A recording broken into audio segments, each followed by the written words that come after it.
آقا کے سامنے عاجزی اور انکساری کا اقرار اور اپنی حاجات کی قضا کے لیے اس کی بارگاہ میں عملی اظہار،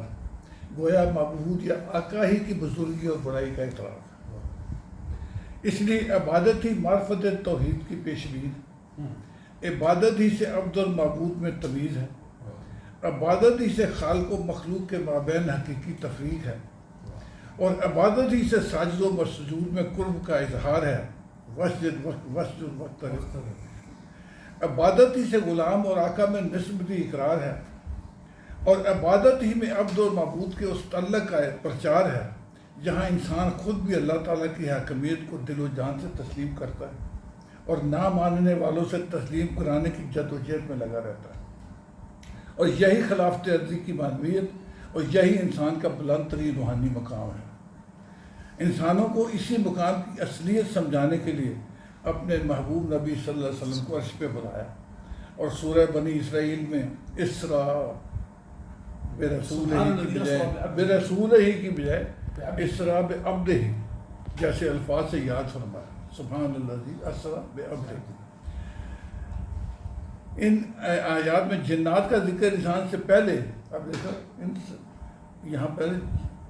ذکر جو ہے جنات کا ذکر، جن والانس، شاید اس لیے ہے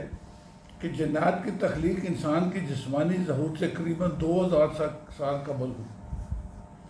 اور زمین کی مٹی سے تخلیق ہونے والی باقی تمام مخلوقات کی طرح جنات کا مسکن بھی کرۂ ارضی رہا، حالانکہ وہ تو اڑتے پھرتے ہیں جہاں مرضی بھاگے پھر،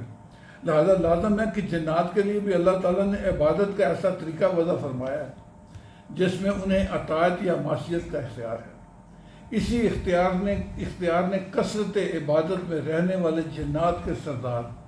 ابلیس کو عزازیل نام سے مقرر فرشتوں کی صف تک پہنچایا، لیکن اس کے باوجود ناری حیثیت کے تکبر نے اسے خاکی کے سامنے سجدہ کرنا اپنی شان کی بے توقیری سمجھایا تو حکم عدولی پر اترایا، اور اسی تکبر نے اسے بارگاہ الہی میں مردود ٹھہرایا۔ ایمان بالغیب اور عبادت،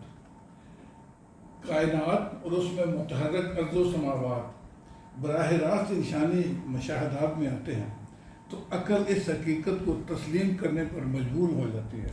کہ کوئی تو ہے جو نظام ہستی چلا رہا ہے، اور چلا بھی ایسے طریقے سے کہ مٹی پتھر سے بنا کوئی سیارہ ہو یا ایٹمی ایندھن سے جلتا ہوا کوئی ستارہ ہو،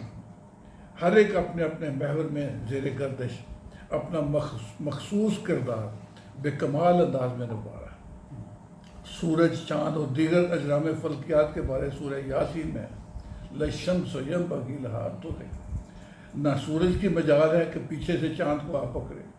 اور نہ رات کی یہ طاقت ہے کہ دن سے آگے نکل جائے، اور سب اپنے اپنے دائرے میں تیر رہے ہیں۔ یعنی ایسے بظاہر فطرت کے جنہیں دیکھتے ہوئے ہر انسان دل ہی دل میں عالم غیب کی کسی ایسی ہستی کا اقرار ضرور کرتا ہے جو خالق مخلوقات ہے اور بہت ہی اعلیٰ و احسن طریقے سے ان کی پروردگاری فرما رہا ہے، اور اسی نظام پروردگاری میں جب اپنی ذات کو بھی پلتے پوستے دیکھتا ہے تو اس کی روح میں یقیناً اس عہد الست کی بازگشت سنی جاتی ہے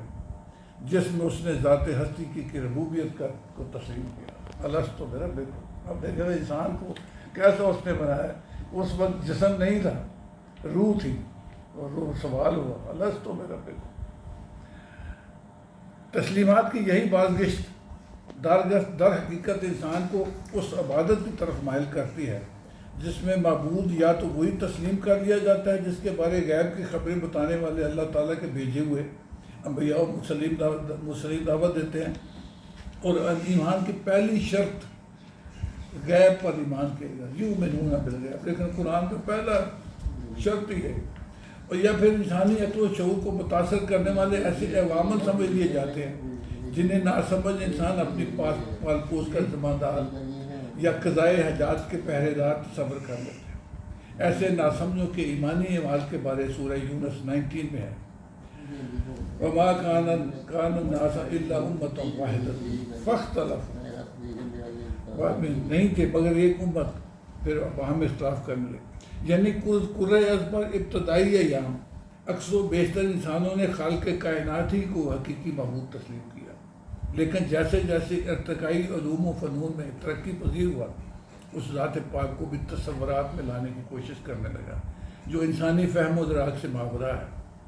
ایسی کوشش ہی کا نتیجہ رہا کہ خالق مخلوقات کو بھی انسان اپنے جیسے اوصاف و خصائل کا حامل سمجھنے لگا اور توحید کی جگہ اشتراک و تعدد کا تصور اس کے ذہن میں بننے لگا. یہی تھا نا ہمارے مکہ بھی یہی کرتے تھے نا، یہ بت شد بنانا اسی لیے شروع. ایسے تصورات والوں سے انبیاء کرام نے کسی واضح برہان کا جب سوال کیا تو ان کا جواب ہمیشہ بے جواز ہی رہا. سورہ انبیاء 24 میں کیا انہوں نے بنا لیے اللہ تعالیٰ کے سوا اور معبود؟ آپ ان سے کہیے کہ اگر ان کے پاس کوئی دلیل ہے تو پیش کر دیں. پھر اگلی سورہ مومنین میں بڑا لمبی چوڑا بیان ہے. آپ مشرکین سے پوچھیے کہ زمین اور جو کچھ اس میں ہے کس کی ملکیت ہے؟ وہ کہیں گے کہ اللہ تعالیٰ کی. پوچھیے کون مالک ہے 7 آسمانوں کا عرش عظیم کا؟ تو کہیں گے اللہ. تو پھر کہیے پھر کیوں اس کا خوف نہیں رکھتے؟ سورہ مومنون میں بھی یہی ہے. فرمائیے کہ کون ہے جس کے دست قدرت میں ہر چیز کی ملکیت ہے. مذکورہ سوالات و جوابات سے معلوم ہے کہ مشرکین مکہ بھی خالق ارض و سماوات تو اللہ تعالیٰ ہی کو مانتے تھے، لیکن پوجا پاٹ کے لیے من مرضی کے بت تراشتے تھے.